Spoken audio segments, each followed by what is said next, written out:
You see, Advent isn't about covering up our pain and longing with traditions and decorations and presents, as fun and enjoyable as those are.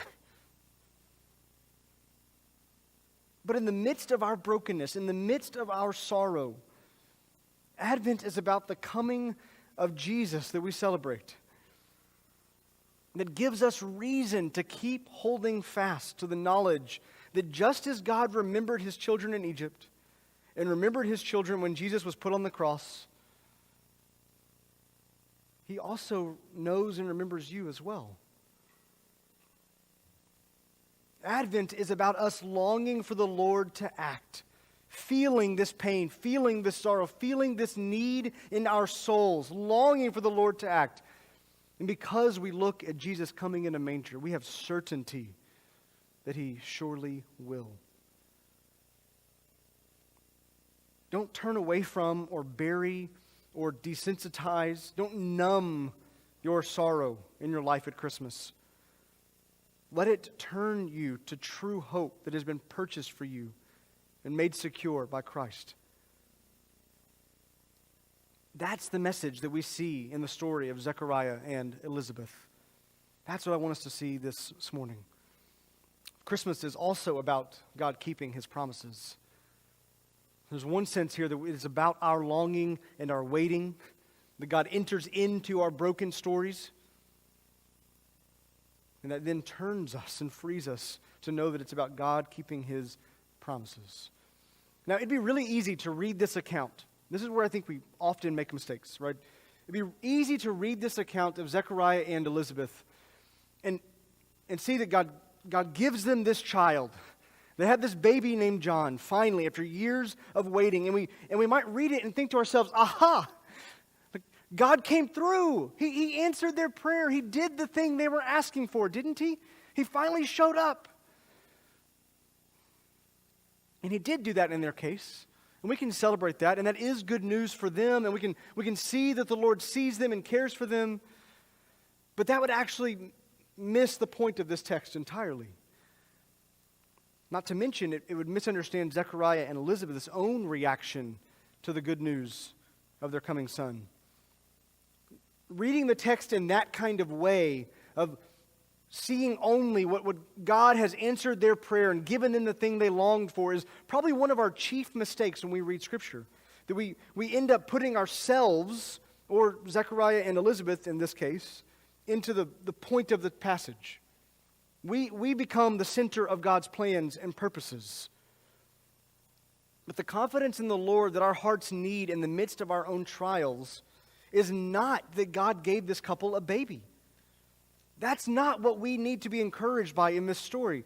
What we need to see is that God was faithful to the prophecy that he'd spoken through Malachi 400 years earlier through giving this couple a baby. That's the good news we see in this passage. That's the point of this story. Look at verses 13 through 15 with me. We'll read those again. But the angel said to him, "Do not be afraid, Zechariah, for your prayer has been heard. And your wife Elizabeth will bear you a son, and you shall call his name John. And you will have joy and gladness, and many will rejoice at his birth." Now, we stop there. You stop there. This makes a lot of sense, right?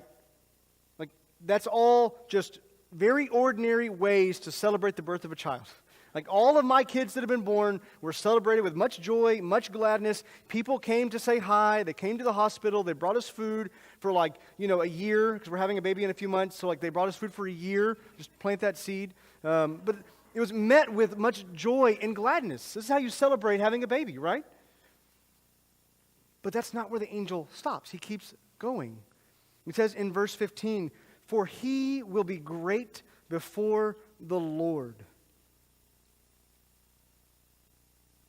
The reason you will have joy and gladness and many will rejoice at his birth is not because you've gotten him, but because he will be great before the Lord. And he goes on to actually quote the prophecy from Malachi that was being fulfilled through this child.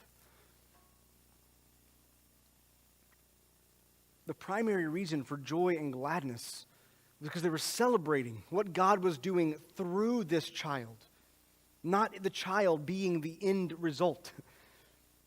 He would be the one who was paving the way for the Messiah, Jesus Christ.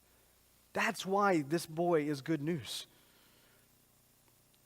That's what Zechariah and Elizabeth themselves celebrate. And we'll get there in a minute. But they, even in receiving this news, they looked past what God was doing in their circumstances, in their individual lives, that they were praying for a son to come. They looked past that and they rejoiced over what the Lord was doing well beyond them.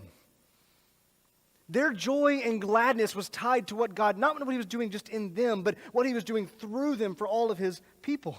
That he was fulfilling this promise made 400 years prior, which is really just one promise made in a succession of hundreds, that one would come. See, there's something here for us in learning to connect our own pain and struggles and confusion to hope and joy in the Lord. Zechariah and Elizabeth were able to see that whether God gave them a baby or withheld a child from them for decades on end or even forever, the details of their lives was never the point. They understood that they weren't the center of their own life story, that God was.